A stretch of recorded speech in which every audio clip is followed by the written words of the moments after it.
காலத்துல ஒரு இடத்துல ஒரு பாட்டி இருந்தாங்க. அந்த பாட்டி தன்னோட வீட்டையும் அக்கம் பக்கத்தையும் ரொம்ப சுத்தமா வச்சிருந்தாங்க. பூக்கள் செடிகள்னு தன்னோட வீடும் அக்கம் பக்கமும் எப்பவுமே ரொம்ப அழகா வச்சிருப்பாங்க.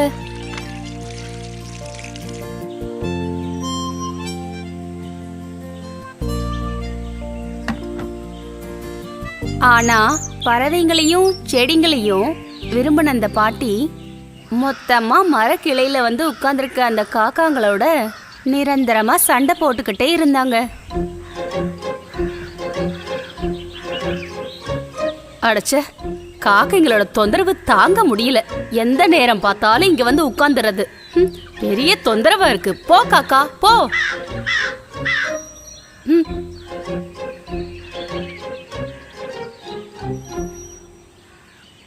பாட்டியம்மா எதுக்காக அந்த பாவம் காக்கைகளை இப்படி விரட்டுறாங்க? காக்கைகள் பார்க்க அழகு இல்லைல்ல, அதனால இருக்கலாம். ஆனா யாரையும் அந்த மாதிரி குறைச்சி பார்க்கறது நல்லதில்ல. அப்படி இருக்கும்போது அந்த பாட்டி அம்மா உடம்பு சரியில்லாம ஒரு நாள் படுத்திருந்துட்டாங்க.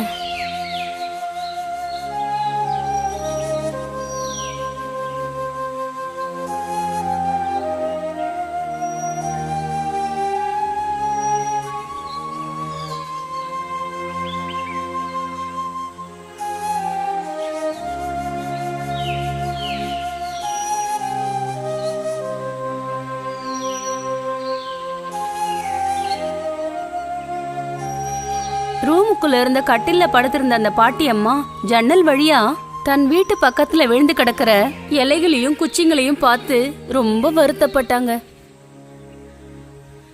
அடடா, என்னோட வீடு வாசல் எல்லாமே அலங்கோலமா கிடக்குதே. இப்ப என்னதான் பண்றது? எனக்கு வந்த வியாதி எல்லாம் சரியாகட்டும், அதுக்கப்புறமா சுத்தப்படுத்தலாம். எனக்கு உதவி செய்ய யாராவது கூட இருந்தா நல்லா இருந்திருக்கும்.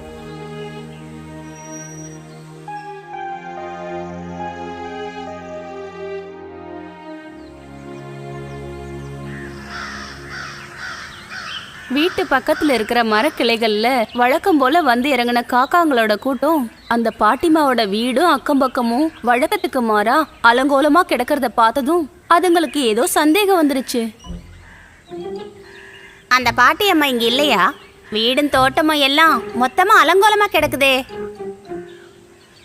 நீ சொல்றதும் சரிதான். எப்பவுமே இந்த இடத்த சுத்தபத்தமா வச்சிருக்கிற அந்த பாட்டி எங்க தான் போயிட்டாங்க? ஒருவேளை உடம்புக்கு முடியாம படுத்துட்டாங்களா? பாட்டி எங்கேயாவது போயிட்டாங்களா? அப்படின்னா மொத்தமா இந்த இடத்த நம்ம சுத்தப்படுத்தினா என்ன? அதை செய்யணுமா என்ன? நாம அதை செஞ்சோம்னா பாட்டிமாக்கு அது பிடிக்குமா? நம்மளை பார்க்கும் போதெல்லாம் அவங்க தான் நம்மளை திட்டிக்கிட்டே இருக்காங்களே. அது பாட்டி நம்ம மேல இருக்கிற கோபத்துல செஞ்சிருக்க மாட்டாங்க. வாங்க நண்பர்களே, நம்ம போய் சுத்தப்படுத்தலாம். பாட்டி பார்த்தா ரொம்ப சந்தோஷப்படுவாங்க.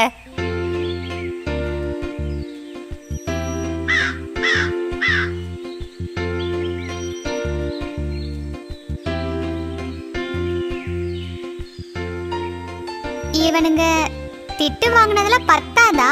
அந்த பாட்டிக்கிட்ட இருந்து டெய்லி தினம் தினம் இவங்க திட்டு வாங்கினாதான் இவங்களுக்கு தூக்கம் வரும் போல இருக்கு. ஆனா அவங்க இதை செய்யறது ரொம்ப நல்ல காரியமே. நல்ல விஷயம்தான் அது. தொட்டதுக்கும் பிடிச்சதுக்கும் அந்த பாட்டி இவங்கள திட்டிக்கிட்டே இருப்பாங்கல்ல, அவங்களுக்கு இதெல்லாம் பிடிக்குமா? அதுவும் சரிதான். நாம என்ன நடக்குதுன்னு பார்க்கலாம். காக்கைங்க வீட்டு பக்கத்துல சுத்தப்படுத்துற அந்த காட்சிய ஜன்னல் வழியா பார்த்த அந்த பாட்டி அம்மாவுக்கு காக்கைகளை திட்டி விரட்டினதை நினைச்சு ரொம்பவே கவலைப்பட்டாங்க. கடவுளே, இந்த அப்பாவி பறவைங்களை நான் வாய்க்கு வந்தபடி திட்டனே. காக்கான்னு கத்தி ஆர்ப்பாட்டம் பண்ற இந்த காக்காங்க கூட்டத்துக்கு இவ்வளவு ஒரு மனசு இருக்குன்றத நான் இப்ப புரிஞ்சுக்கிட்டேன்.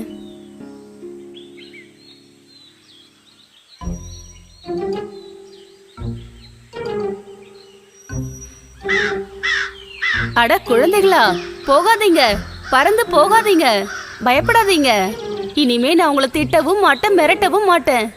இங்க பாத்தீங்களா, நெய்யப்பம். இது எல்லாம் உங்களுக்கு தான். வா வந்து இத சாப்பிடு. சீக்கிரம் வாங்க. வாமா, வா வா, வந்து இத சாப்பிடுங்க.